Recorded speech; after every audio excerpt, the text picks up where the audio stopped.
falar para toda a população brasileira. Essa fala aqui, gente, essa linda fala, se hoje temos a eleição do Lula, isso se deveu a uma decisão do STF. Isso não veio de um líder de torcida, isso não veio de um militante, isso não veio de um ativista. Sabe quem que fez uma fala dessa aqui? Do Gilmar Mendes, que é ministro do STF, que não deveria ter lado. Esse dia para trás foi o Barroso que fez isso também. Então, uma fala como essa só consegue dividir mais ainda o país.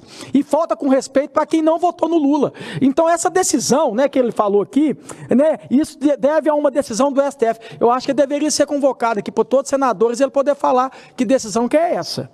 Sabe, eu até vi aqui o presidente aqui, né, o Pacheco, teve um debate com ele na França, então se quiser convocar ele aqui, poderia falar isso pra gente, porque política para mim é transparência.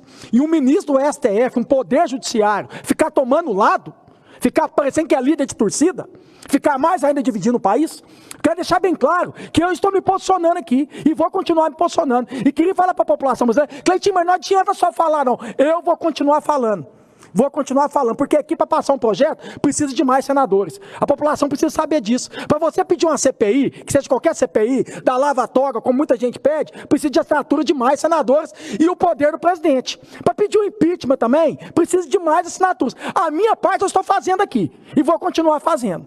Vou continuar debatendo, combatendo, o que eu puder fazer aqui, eu vou fazer. Até porque, falas como a minha, como a do Girão aqui, esse dia para trás estava doido para colocar questão de aborto aí para poder debater. Agora o próprio ministro Barroso, não, vamos largar isso para lá, não vamos falar disso agora não. Quer dizer, foi mobilização, foi representatividade aqui de falar. E eu queria falar aqui, dar um testemunho para toda a população brasileira, para você, Girão. Sabe, para a questão que a vida é um presente de Deus, gente. A gente deve lutar pela vida. E eu queria dar um testemunho aqui, até para a gente acabar com esse negócio de aborto, abortar o aborto, e que essa fala minha tocasse o coração aqui dos ministros, excluir essa pauta, para nunca mais falar sobre isso. Eu tenho um pai de 70 anos. Esse meu pai, Deus quando eu entendo por gente, que eu tenho 40 anos, eu nunca via na vida tirando um dia de folga. Deus dos meus 40 anos que eu tenho, até de quando eu entendo por gente, eu nunca vi meu pai tirando uma férias. Vamos passear? Nunca. Meu pai trabalha de segunda a segunda, 365 dias. A gente tem um varejão lá na cidade, lá, vocês podem perguntar lá. De segunda a segunda ainda vai para o Ceasa, 3 vezes por semana. Agora ele parou. Sabe por que ele parou? Ele teve que parar, porque pegou um câncer na bexiga. E ele vai ter que fazer uma cirurgia agora domingo, desse câncer da bexiga. Então ele vai ter que ficar pelo menos 10 dias, né, dentro do hospital e depois ainda de recuperação. Foi só assim com 70 anos para ele parar. Agora ele está lutando pela vida, ele está doido para viver. Ele, para precisar de fazer essa cirurgia que ele vai ter que fazer, ele ainda tem diabetes. Ele teve que reduzir a glicose dele, chegou a glicose agora, diminuiu para poder agora domingo poder fazer. Quer dizer, ele está lutando pela vida, meu pai, com 70 anos. Não quer deixar de viver. Entendeu? Eu queria contar outro testemunho aqui dos meus cachorros lá de casa lá. Mas dos seus cachorros, Cleitinho, dos meus cachorros, vou contar para vocês. Tem 3 que eu busquei que estavam abandonados. E nesse mês agora, um deles pegou sinomose. E a gente levou lá no veterinário. O veterinário virou para mim e falou comigo, Cleitinho, chance é de 50% de vida e outros 50% de morte. A maioria, infelizmente, vai morrer. Né? Em muitos casos, o que acontece, que depois eu fiquei sabendo também, que acaba pedindo para poder sacrificar o bichinho. Se você quiser, leva para sua casa, leva ele, estava muito debilitado, e espera 15 dias. Vamos ver se você vai conseguir. Se nesses dias agora piorar, pode trazer, e se trazer, Cleitinho, não tem solução não. Então, eu vou levar para casa, a gente vai cuidar dele.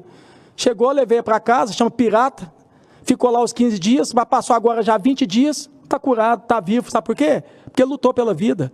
Aí, nesse mesmo tempo que a gente estava com esse, ele pediu para olhar outra cachorra minha, que estava cheia de ferida. Sabe o que descobriu? Tem leishmaniose. Muitas das vezes, quando tem leishmaniose, sabe o que pede para fazer? Para sacrificar o animal, né? Para interromper a vida dele. Não, ela está lá com a gente, ela vai continuar vivendo. Ela vai continuar lutando pela vida. Então, eu queria falar, se o caso como o do meu pai, dos animais, eles estão lutando pela vida, por que um feto que está ali na barriga de uma mãe, que é inocente, ele não quer viver? Quem é nós para poder tirar a vida deles, interromper a vida deles? Se a vida é um presente de Deus, o Criador é Deus. Então quem somos nós? Então eu espero muito que essa fala minha toque o coração dos ministros e a gente aborta essa palavra aborto. E sabe por que eu estou contando a situação dos meus animais?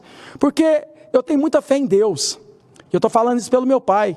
Porque antes de chegar aqui no Senado, E nesses 6 anos que eu tenho de política, de vereador e de deputado, eu moro ali no bairro São Roque. Nesse bairro São Roque tem um loteamento que está para construir casa, mas ainda tem poucas casas. E todas as vezes que Deus me ensinou na Bíblia, falava assim, quando você quer orar, você tranca a porta da sua casa. Você não precisa fazer na sinagoga, pegar a Bíblia e ficar aparecendo, né, os hipócritas, né, os fariseus da vida. Não. Entra para dentro do seu quarto, vai orar, ou senão vai para um canto e vai lá orar. E sabe por que eu estou contando o caso dos meus animais? Porque todas as vezes, a maioria das vezes do dia que eu acordava, eu pegava meu carro, colocava meus 3 cachorros dentro do carro, ia para esse loteamento, ficava lá dentro do carro orando, pedindo a Deus sempre sabedoria, humildade, para não decepcionar Ele, para Ele me dar fé. E muitas das vezes chorando, igual sempre, a maioria das vezes chorando, quem enxugava essas lágrimas eram meus cachorros, que estavam lá enxugando as minhas lágrimas. Então esse aqui é um testemunho que eu estou contando, que eu vou voltar aqui e eu vou falar para vocês, que o meu pai vai estar curado, em nome de Jesus, porque meu pai é tudo para mim na minha vida.